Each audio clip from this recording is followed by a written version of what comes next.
Assalamualaikum warahmatullahi wabarakatuh. Alhamdulillahirabbil alamin. Terima kasih Bapak Ibu Guru SD Al-Hikmah yang telah meluangkan waktunya. Di sini izin menyampaikan program pembelajaran berbasis proyek yang insya Allah nanti akan saya lakukan. Saya di sini mengambil judul kegiatannya yaitu barang bekas jadi permainan kelas. Ya, ini kegiatannya memanfaatkan barang bekas. Dan yang pertama saya sampaikan, kegiatan ini akan saya lakukan nanti masuk ke dalam kegiatan co-kurikuler. Berarti nanti saya akan melaksanakannya di setelah pembelajaran berlangsung. Langsung saja. Latar belakang saya mengambil kegiatan ini adalah kita tahu semua permainan babia itu adalah permainan tradisional yang dimana permainannya itu menggabungkan ketangkasan fisik, kemampuan bergerak, dan juga rasa ingin menang dalam sebuah perlombaan. Nah, selain itu, saya juga ingin mengenalkan permainan tradisional kepada anak-anak yang berada di SD Al-Hikmah. Karena ya kita sudah tahu semua, pada zaman sekarang pun anak-anak sudah jarang memainkan permainan-permainan tradisional. Oke, selanjutnya tujuannya yang pertama dalam kegiatan ini, tujuan yang pertama adalah meningkatkan motorik siswa. Dengan cara apa? Dengan cara nanti ada sedikit perlombaan permainan menggunakan babia itu sendiri untuk anak-anak kelas 5 di SMA. Yang kedua, memfasilitasi siswa dalam konsep belajar voice, choice, ownership siswa di program kegiatan ini. Apa itu? Ada dengar apa belum? Gambaran singkatnya, voice atau pilihan siswa bebas memilih. Nanti setelah pembuatan itu dia berhak untuk menentukan idenya nanti bagiannya mau dicat warna apa, terus mau menggunakan tali apa, itu masuk ke dalam voice. Dan yang choice pilihannya terbalik, yang voice itu siswa bebas menyuarakan permainannya mau seperti apa nanti, mau dibikin perlombaan atau mau dibikin permainan bersama. Terus yang choice adalah pilihan tadi, batuknya mau dikasih warna apa, terus talinya mau menggunakan tali apa, itu bebas pilihan siswa. Terus ownership atau kepemilikan. Jadi ketika siswa sudah memiliki jiwa kepemilikan atas permainan tersebut, siswa nanti diharapkan mampu membuat permainan babia atau itu semenarik mungkin. Yang terakhir, mengenalkan permainan tradisional kepada peserta didik. Ya, seperti yang sudah saya singgung di awal tadi, di zaman yang sudah serba modern ini, tentu saja kita juga setuju bahwa permainan tradisional itu sudah jarang dilakukan. Bahkan anak-anak juga yang belum tahu apa saja permainan-permainan tradisional yang ada di sekitar mereka. Lanjut. Nah, ini ada capaian, langkah, dan 5 ada. Yang pertama kita ke capaian dulu. Yang pertama, mendorong siswa aktif dalam pembelajaran PJOK. Jadi di dalam pembelajaran PJOK, siswa tidak hanya diberi materi, disuruh lari, disuruh jalan, disuruh bermain bola. Siswa tidak hanya disuruh saja, tapi mereka harus aktif. Dengan cara apa? Nanti siswa saya ajarkan membuat sendiri, nanti melubangi sendiri, memasang tali sendiri. Terus yang kedua, mendorong keterlibatan dan kepemilikan siswa dalam program ini. Ya, tadi ketika siswa sudah merasa memiliki, dia akan merasa senang dan juga akan merawat permainan tersebut. Selanjutnya di langkahnya, yang pertama, langkah yang pertama saya mendiskusikan di KBS melalui diseminasi yang sudah saya lakukan sekarang. Saya akan mendiskusikan ini di kelompok belajar sekolah ini melalui diseminasi ini. Terus yang kedua, nanti saya akan menjelaskan kepada peserta didik apa yang akan mereka lakukan. Kebetulan besok itu anak-anak kelas 5 ada pelajaran TKOK, jadi besok saya akan menjelaskan dulu kepada anak-anak alat-alat apa yang mereka bawa, terus nanti kegiatannya akan seperti apa. Terus di lini masanya, di tanggal 11 November ini saya akan diseminasi di kelompok belajar sekolah. Terus besoknya di 12 November saya melakukan kegiatan membuat bagian batok bersama peserta didik SDA 5. Terus selanjutnya, nah ini ada struktur program dan mitra dalam kelompok belajar sekolah. Di sini saya bersama Bapak Kepala Sekolah Pak Solusi yang sebagai penanggung jawab dalam kegiatan ini, dan juga saya sendiri sebagai fasilitator siswa dan juga ketua pelaksana program nanti.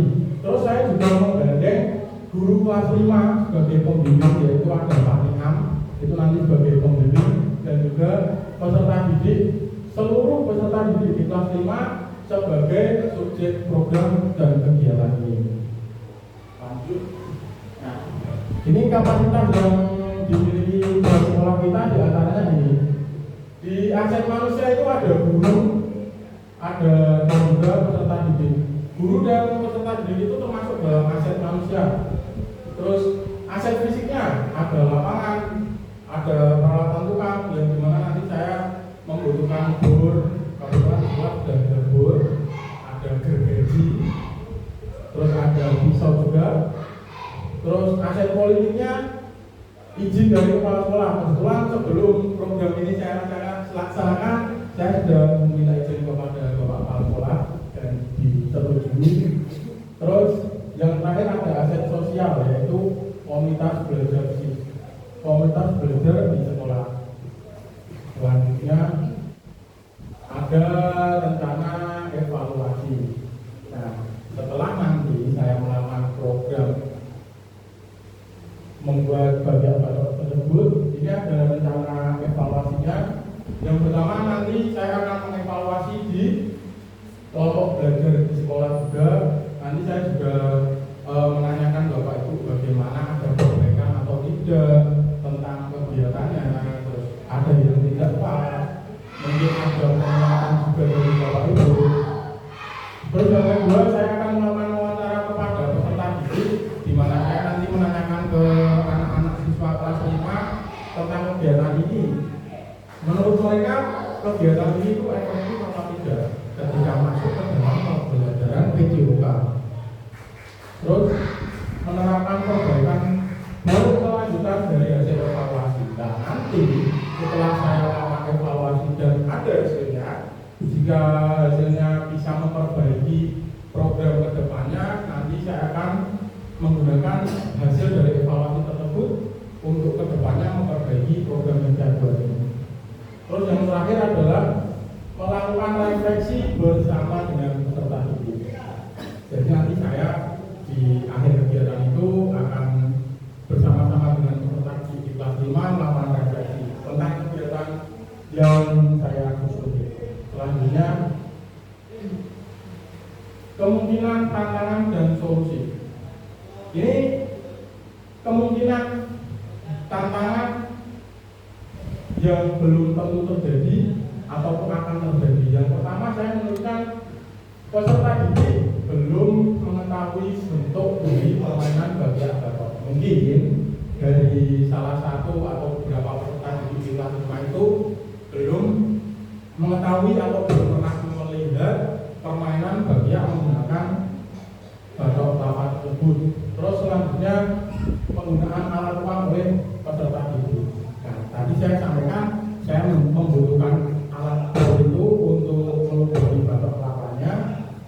Ketika alat itu digunakan oleh anak peserta didik, itu akan sedikit berisiko karena kita tahu sendiri alat-alat tukang memang tidak diperuntukkan untuk anak-anak kecil. Terus selanjutnya, adanya perbedaan konsep dengan guru yang diajak berkolaborasi. Nah, di gini, karena saya berkolaborasi dengan Pak Niam sebagai guru kelas 5, nanti di awal saya akan menyatukan konsep dan persepsi tujuan capaian pembelajaran ini dengan Pak Niam supaya tidak ada perbedaan antara saya dan Pak Niam. Terus solusinya yang pertama, saya akan memperkenalkan permainan ini dulu kepada peserta didik melalui mungkin ada video di YouTube. Saya akan memperlihatkan dulu, terus nanti saya memberi arahan kepada peserta didik bagaimana langkah-langkah pembuatannya, terus bagaimana agar alat yang digunakan itu tidak membahayakan. Terus selanjutnya mengawasi penuh saat kegiatan berlangsung. Jadi saat kegiatan berlangsung itu saya harap bukan hanya saya yang bisa mengawasi, tapi Pak Niam juga ikut mengawasi karena ya kita tahu anak-anak suka bermain dengan sesuka hatinya, kalau tidak diawasi nanti bakalan berbahaya. Terus yang terakhir yang sudah saya sampaikan tadi yaitu menyatukan konsep dan persepsi di awal dengan guru yang diajak berkolaborasi. Oke, selanjutnya, nah terima kasih. Itu saja pemaparan dari saya terkait pembelajaran berbasis proyek. Mungkin dari rekan-rekan ada yang mau ditanyakan, silahkan ditanyakan.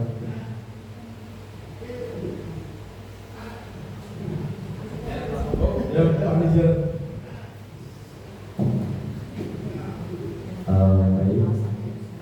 Pertanyaan dari saya, dari sekian banyaknya permainan, mungkin juga salah satunya adalah permainan tradisional. Mengapa Pak Yuka memilih permainan bagian batok ini? Mungkin ada alasan atau hal-hal menarik yang ingin Pak Yuka terapkan dalam pembelajaran BCOK, khususnya terhadap permainan bagian batok tersebut. Oke, terima kasih Pak Iqbal. Jawabannya karena kita tahu permainan bagian dari batok itu yang pertama alat yang dibutuhkan itu simple dan mudah didapatkan di lingkungan peserta didik. Yang pertama ada batok kelapa itu kan mudah didapatkan.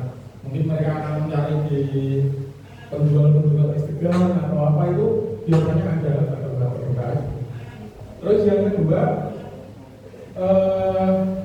dari sisi permainannya, saya mengambil di situ ada konsep pembelajaran gerak di permainan bagian batok. Jadi selain belajar bermain, nanti anak-anak juga belajar bergerak dan juga belajar ulangan. Selanjutnya ada pertanyaan lagi. Berikan, silakan. Terima kasih Pak Yuda. Itu tadi dijelaskan subjeknya adalah kelas 5 ya. Kenapa tidak dimulai dari kelas 1 untuk memperkenalkan permainan bagian batok tadi? Oke, baik. Kenapa hanya di kelas 5 ya? Kenapa tidak dari kelas 1? Jadi rencana yang saya buat adalah proses dari anak-anak membuat permainan tersebut sampai anak-anak memainkan dan memahami bagaimana permainan tersebut dilakukan. Nah, untuk anak-anak kelas 1 ini mungkin kedepannya bisa saya terapkan untuk langsung mencoba permainan saja. Jadi tidak dari awal membuat. Ketika alat-alat yang dibuat dari anak-anak kelas 5 sudah jadi, nanti kemungkinan kedepannya anak-anak kelas 1 juga bisa ikut melakukan atau mencoba bagian dari batok tersebut. Oke, selanjutnya ada pertanyaan lagi, Bapak Ibu.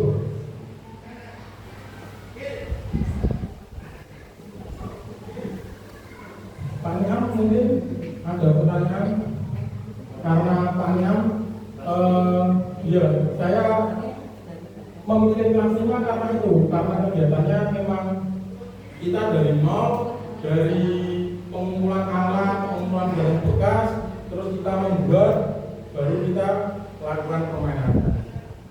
Ada pertanyaan lagi, Bapak Ibu? Oke, kalau tidak ada, saya akhiri cukup sampai di sini. Semoga apa yang saya sampaikan bisa diterima baik oleh Bapak Ibu. Terus semoga kedepannya rencana yang saya bikin ini